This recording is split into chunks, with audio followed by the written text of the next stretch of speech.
Cha của con đang bảo vệ đại dương đó. Bảo vệ đại dương, bắt kẻ xấu. Hóa ra cha là vị anh hùng bảo vệ đại dương. Trong lòng Thiên Thiên tràn ngập sự tự hào. Chị cá nhỏ ơi, chị đừng vội mừng quá sớm. Bây giờ sắp có chuyện lớn xảy ra rồi. Chuyện lớn gì vậy à? Có người không muốn cha con hoàn thành việc này. Bọn sau đó muốn xả độc xuống biển để kiếm tiền, nên chúng đã mua chuộc người bên cạnh cha con.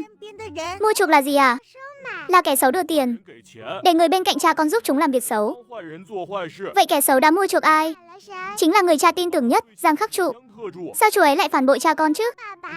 Rất nhiều lần vào lúc đêm khuya vắng vẻ, tụi chị tận mắt thấy chú ta lẻn vào, sao chép các tài liệu trong máy tính của cha con. Tối qua chú ta cũng đã đến. Con gọi điện bảo với bên kia rằng hôm nay là đại hội xác nhận dự án cuối cùng. Tối nay chú ta sẽ đến một lần nữa để đánh cắp mã nguồn cốt lõi bản cuối cùng, sau đó phá hủy máy chủ. Nếu không ngăn cản chú ta, công sức của cha con sẽ đổ sông đổ biển hết. Đại dương cũng sẽ tiếp tục bị ô nhiễm. Gương mặt nhỏ nhắn của Thiên Thiên bỗng trắng bệch, ngay sau đó lại đỏ bừng lên. Ngọn lửa giận dữ bùng cháy trong lồng ngực. Lại có kẻ muốn phá hủy thiên võng bảo vệ đại dương sao? Không thể tha thứ được. Việc của cha có thể không quản, nhưng việc của đại dương thì không thể ngó lơ. Sau khi trò chuyện với cá nhỏ xong, Thiên Thiên tiếp tục kiên nhẫn đợi cha ở văn phòng. Một lúc lâu sau, cửa văn phòng bị đẩy ra. Thiên Thiên nhắm mắt giả vờ ngủ. Phó Thường Ngạn cầm một chiếc khăn cầu vồng lại gần, định làm gì Thiên Thiên vậy, nhưng Thiên Thiên bỗng nhiên bật khóc. Cha ơi, có kẻ xấu. Có kẻ xấu sao? Thiên Thiên con bị sao vậy? Thiên Thiên lập tức nhào vào lòng Phó Thường Ngạn. Cha ơi, bé con lúc nãy khi đang ngủ, con thấy chú kia tối đến văn phòng của cha, lấy trộm đồ trong máy tính của cha. Thiên Thiên đừng sợ, con chỉ gặp ác mộng thôi. Là mộng nhưng cha ơi, con thật sự thấy mà. Thiên Thiên, văn phòng của cha có hệ thống an ninh cấp cao nhất. Ngoài cha và trợ lý Khương ra thì không ai vào được đâu. Yên tâm đi, người lấy trộm đồ của cha chính là chú Giang đó. Chú ta là một kẻ xấu xa. Trợ lý Khương đã đi theo cha từ lúc tốt nghiệp đến giờ. Cậu ấy sẽ không phản bội cha đâu. Cha tin chú ấy mà không tin bé con sao? Không phải cha không tin con, chỉ là Thiên Thiên à, con thật sự chỉ vừa trải qua một giấc mơ thôi. Đừng lo, chú ta muốn phá hủy Thiên Võng Lam Hải của cha. Sao Thiên Thiên lại biết về chuyện Thiên Võng Lam Hải? Dự án này là bí mật tuyệt mật của tập đoàn. Ngoài các thành viên nòng cốt ra thì không ai biết cả. Ngay cả người nhà họ Phó cũng chỉ biết Phó Thường Ngạn đang thực hiện công ích bảo vệ đại dương, chứ không hề biết đến 4 chữ Thiên Võng Lam Hải. Phó Thường Ngạn lập tức rút điện thoại ra, gọi vào một số điện thoại được mã hóa. Tối nay khởi động phương án an ninh ách, liên lạc với cảnh sát. Văn phòng của tôi có xâm nhập trái phép. Buổi tối, Phó Thừa Vu dẫn theo Thiên Thiên ngồi trong xe dưới lầu công ty đợi tin tức.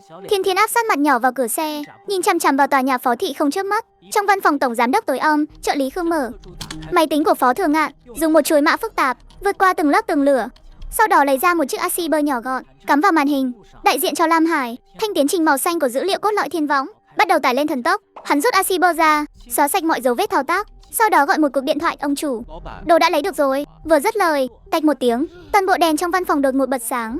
Trợ lý Khương hoảng hốt quay đầu lại, chỉ thấy cửa văn phòng bị đẩy ra. Phó Thường Ngạn cùng 2 viên cảnh sát bước vào. Giang Khắc Trụ, tôi đã trao cho cậu 10 năm tin tưởng, vậy mà cậu dám phản bội tôi. Sắc mặt trợ lý Khương trắng bệch, hắn biết tất cả đã toang rồi, ngược lại còn cười lên, nụ cười pha chút điên cuồng. Tin tưởng sao Phó Thường Ngạn? Đi theo anh 10 năm, mãi mãi cũng chỉ là một trợ lý. Bên kia hứa chỉ cần tôi lấy được cái này, sẽ cho tôi vị trí CEO của một công ty con. Dựa vào đâu mà tôi phải làm trâu làm ngựa cho anh cả đời chứ? Tôi đúng là đã nhìn lầm cậu rồi. Vốn định sau khi kế hoạch Thiên Võng thực thi, tôi có thể bận rộn không quán xuyến hết được, nên sẽ giao mảng công nghệ đại dương cho cậu. Nhưng cậu làm tôi quá thất vọng rồi. Công nghệ đại dương sao? Đó chính là một trong những mảng kinh doanh cốt lõi của Phó thị. Trong mắt trợ lý Khương hiện rõ sự hối hận tột cùng. Họ Giang kia, công ty nào đã mua chuộc cậu? Nếu bây giờ cậu nói ra, tôi có thể cân nhắc cho cậu một cơ hội nữa. Là hóa chất Hồng Nguyên. Cố nhiên, Phó tổng, tôi cũng chỉ nhất thời hồ đồ thôi. Sau này tôi nhất định sẽ dốc hết sức mình. Phó Thường Ngạn chẳng thèm để tâm đến hắn. Cảnh sát Trương, hôm nay đa tạ các anh, hãy đưa hắn đi đi. Phó tổng, anh đã nói là cho tôi cơ hội nữa mà. Anh là kẻ nuốt lời, anh thật bỉ ổi vô liêm sỉ. Trợ lý Khương bị 2 viên cảnh sát áp giải ra khỏi tòa nhà. Thiên Thiên đang ở trong xe liền đẩy cửa xe, chạy vọt ra ngoài, ôm lấy chân của Phó Thường Ngạn. Cha ơi, bé con nói không sai đúng không? Phó Thường Ngạn bế Thiên Thiên vào lòng, trong lòng dâng lên bao cảm xúc hỗn độn. Thiên Thiên, cảm ơn con. Mỹ nhân ngư nhỏ 3 tuổi đi học mẫu giáo, cuối cùng cũng tìm thấy người đó rồi, người chị mà cô bé hằng mong nhớ. Cha ơi, Thiên Võng Lam Hải của cha thành công rồi. Sau này đại dương sẽ không bị ô nhiễm nữa đúng không à? Giai đoạn đầu vẫn chưa thể ngăn chặn hoàn toàn được, sẽ luôn có những kẻ xấu tìm mọi cách để né tránh Thiên Võng, ngăn cản sự vận hành của Thiên Võng. Chi phí xử lý nước thải quá cao, đây là một cuộc chiến trường kỳ. Thiên Thiên gật đầu ra vẻ hiểu chưa hiểu lắm. Thiên Thiên, chuyện về Thiên Võng Lam Hải hiện đang ở giai đoạn khởi động cuối cùng, là bí mật của công ty, cũng là bí mật của chúng ta, không được kể cho bất kỳ ai biết. Con rõ chưa? Anh Văn, em biết rồi anh cả. Em không nghe thấy gì hết. Em chẳng biết cái gì cả. Em chỉ là một tài xế thôi. Thừa Vũ, trợ lý của anh bị bé đi rồi. Chú cũng đừng có suốt ngày lêu lồng ở ngoài nữa. Trong lòng Phó Thừa Vũ hững một nhịp, có một dự cảm chẳng lành. Từ ngày mai bắt đầu đến công ty làm việc. Anh cả, em vẫn chưa chơi đủ mà. Nhà họ Phó có anh và anh hai kiếm tiền là được rồi còn gì. Em không tranh giành gia sản đâu. Không được, phải đến. Hiện tại công ty đang thiếu người mà anh có thể tin tưởng. Đừng mà anh cả, em có biết làm gì đâu chứ. Từ nhỏ em đã là học cha rồi. Bằng cấp cũng chỉ là hữu danh vô thực thôi. Anh cũng biết mà. Hồi nhỏ ba mẹ còn nghi ngờ em bị thiểu năng nhẹ nữa. Em chắc chắn là không làm được đâu.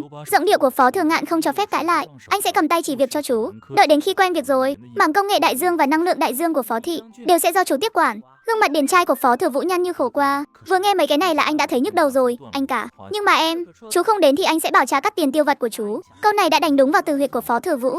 Không thể không đồng ý, rõ chưa? Phó tổng thăng tiến, cố lên nhé. Buổi tối, Thiên Thiên và Chuân Chuân đang ngâm mình trong bồn tắm. Chuân Chuân, hôm nay tớ mất 12 giây mới biến thành đuôi cá đó. Cảm giác nước ngọt còn ngầu hơn nước biển một chút nhỉ.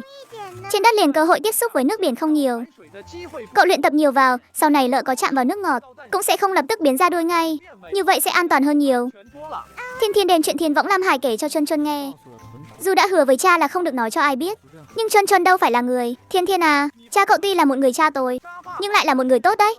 Đúng vậy, để tình cha bảo vệ đại dương. Vậy tớ sẽ cho cha thêm chút thời gian nữa vậy.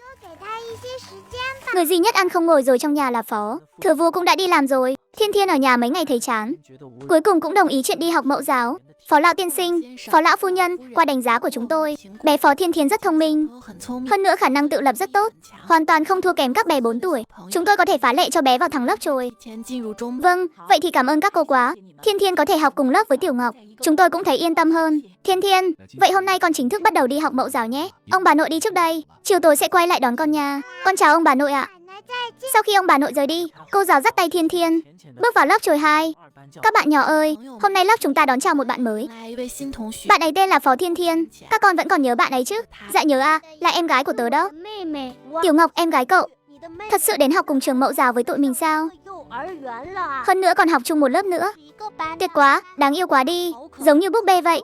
Trong những tiếng trầm trồ khen ngợi, Thiên Thiên có chút lúng túng. Cô bé cẩn thận liếc nhìn các bạn nhỏ một lượt. Đột nhiên, bắt gặp một gương mặt quen thuộc đang ngồi im lặng trong góc lớp, là chị Hàn Hàn. Không ngờ chị ấy cũng ở trường mẫu giáo này. Hạ Hàn Hàn cũng nhìn thấy Thiên Thiên. Cô bé mỉm cười với Thiên Thiên. Sau khi cô giáo giới thiệu xong, trước khi bắt đầu vào giờ học, vẫn còn một khoảng thời gian hoạt động tự do. Chị Hàn Hàn, cuối cùng em cũng gặp lại chị rồi. Thiên Thiên, có thể gặp em ở đây chị thật sự rất vui. Thiên Thiên nhận ra, nụ cười của Hạ Hàn Hàn có chút không tự nhiên. Chị Hàn Hàn, lần trước ở viện bảo tàng em cũng có đi. Sao lại không thấy chị vậy à? Hôm đó chị xin nghỉ phép mà. Phó Thiên Thiên, bạn đừng có chơi với nó. Nó không giống chúng ta đâu. Đúng đó, đúng đó. Ông nội nó là thợ làm vườn nhà bạn Hạo Hạo. Nó chỉ là cháu gái của người giúp việc thôi. Thiên Thiên đã nghe ra rồi. Mấy đứa trẻ này cậy thế gia đình giàu có, nên mới coi thường chị Hàn Hàn. Thì đã sao chứ, tớ cứ thích chơi với chị Hàn Hàn đấy. Chị Hàn Hàn là bạn tốt nhất của tớ. Thiên Thiên, Hàn Hàn, tớ cũng muốn chơi cùng hai bạn nữa. Tớ tên là Tư Tư. Được chứ, được chứ. Thiên Thiên, em và Hạ Hàn Hàn quen nhau sao? Đúng vậy đó Tiểu Ngọc. Chị ấy chính là người trong mấy ngày em đi lạc đã giúp em tìm thấy chú. Là chị gái đã cho em ăn bánh kẹp đó ạ. Hóa ra là em đã giúp em gái anh. Vậy sau này em là bạn của anh rồi. Ở trường mẫu giáo anh bảo kê em. Cái đứa Phó Thiên Thiên mới đến này đúng là không có mắt nhìn, lại đi làm bạn với hạng người như thế. Hoắc Quân Tý vẫn còn nhớ lời cha đã nói với mình, phải kết bạn với Thiên Thiên mới có thể tìm được bằng chứng cô bé là quái vật nhân ngư.